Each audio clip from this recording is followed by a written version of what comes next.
Bunyag, isang tinatawag na ghost project, isang tulay na may halagang 14 million pesos. Malinaw na nakalista sa mga dokumento ng gobyerno. Pero ayon sa mga residente, tila hindi kailanman umiral sa aktwal na proyekto. Sa mas simpleng paliwanag, ganito ang sitwasyon. Isang complainant na nagngangalang Jerwin Angkaya ang nagreklamo hinggil sa isang road project sa Barangay Silangan, San Mateo, Rizal. Sa kontrata ng proyekto, malinaw na nakasaad ang isang bridge construction na nagkakahalaga ng 14 million. At ito ay iginawad sa kontratistang Honey Trading and Construction. Ngunit dito na nagsisimulang gumuho ang kwento. Ayon kay Angkaya, na ayon sa kanya, doon na siya lumaki at nagkaisip sa mismo sa lugar.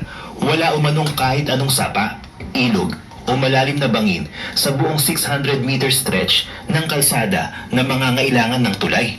Direkta niyang sinabi sa Bilyonaryo News Channel, wala po tayong madadaan ng sapa o hukay para magkaroon ng gawaing tulay dito sa kalsadang proyektong ito. Mas lalong tumitindi ang palaisipan.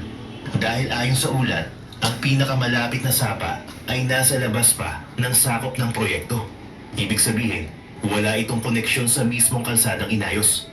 Kaya ang tanong na ngayon ay hindi ang pahina ng mga budget at kontrata ng gobyerno. Ito ba ay isang isolated incident lamang sa isang bayan sa Rizal o bahagi ng mas malawak na kalakaran na matagal nang nangyayari sa iba't ibang rehiyon ng bansa? Nagpapatuloy ang investigasyon ng DPWH kaugnay sa walang opisyal nitong pinagsisibak nitong Lunes. Dahil yan sa umano'y kaugnayan nila sa anomalya sa mga ipinatutupad na proyekto ng ahensya. Una nang naging tikom ang bibig ni Public Works Chief Vince Dizon sa detalye ng isyu sa gitna ng gumagulong na investigasyon.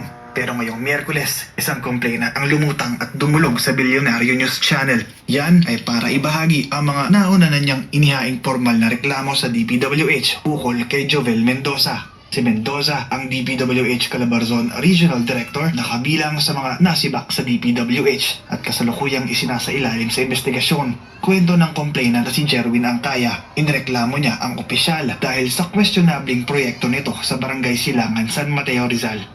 Medyo mahal po ito. Tandaan niyo po, sabi ng